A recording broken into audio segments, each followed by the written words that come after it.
Hey, we're going to look at a Tim Davis Ron Block model. And if you like these videos, go ahead and subscribe to our channel. In fact, even if you don't like them, subscribe to our channel. No, just kidding. But okay, so we're going to look at this Ron Block. We'll play it in case you want to hear what it sounds like, and then we'll explain it later. So here we go. And I've been working on a new song called Monroe's Hornpipe. And if anybody out there can play it, particularly the second part, and can tab it out, I would like to have a different idea for the second part. So here we go. I figured out a kind of a simple way to play the first part. So here we go.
We're doing this in different registers so you can hear the banjo. So if you can play a version that's better than that, that's great.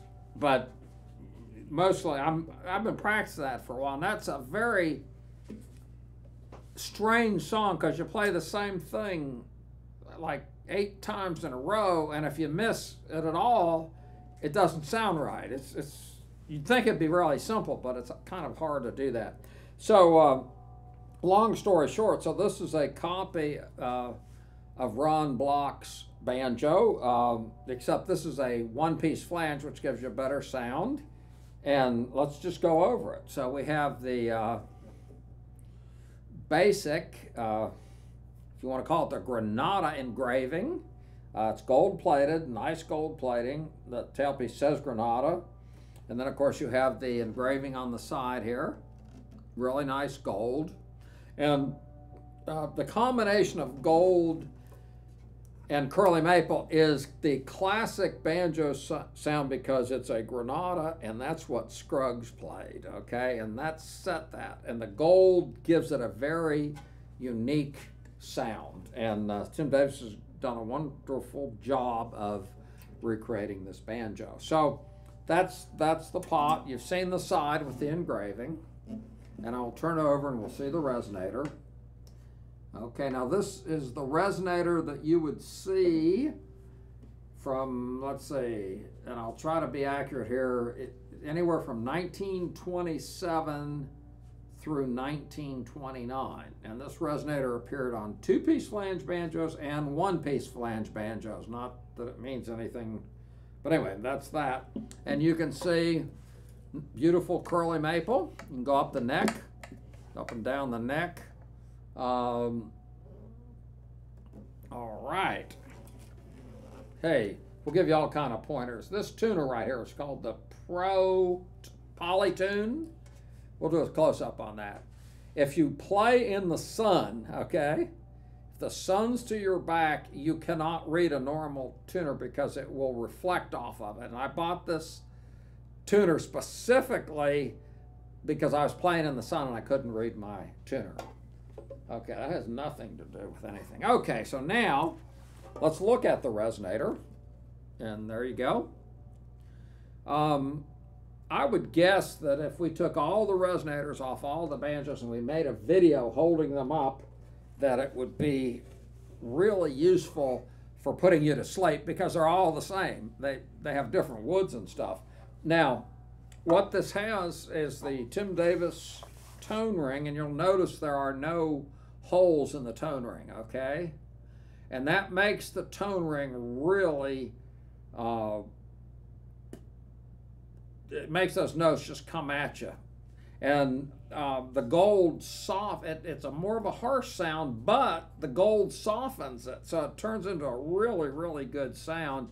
And J.D. Crowe had a banjo that was mahogany with nickel plating called the Banger, and that's one of the most famous banjos in history, and it had a solid no holes in it. And I'll do this one more time just so you can see that there are no holes. It may be hard to see here, but see there are no holes in that tone ring, okay? And once again, this is the 5/8 inch 3-ply hard rock maple shell. Okay, so if you want more pictures of this, just go to banjowarehouse.com. You can email us with questions. There's a phone number there if you need to call us. Sometimes email's better. Andy's younger than me. I like to talk on the phone. He would rather get a text. And a text is actually a much better way to do it in most cases. If you do decide to visit us, because we've got all these banjos, give us at least a day's notice, because even though we live a 1.5 miles from here, sometimes we're out buying banjos and doing things. If you want to explore the different sounds of banjos, like compare these banjos with pre-war banjos, and would like me to help you with that, since I've owned a lot of them, give me 2 days notice, because it takes about 4 hours to show you the banjo, show you the different tones, and then let you play them, and then I'll give you a few little tips on how to get the best sound out of the banjo based on how you're playing it. All right, so that's that, and if you have any questions, just contact us, and we'll be more than happy to see you. And that's basically it. So we'll talk to you later, and have a great day.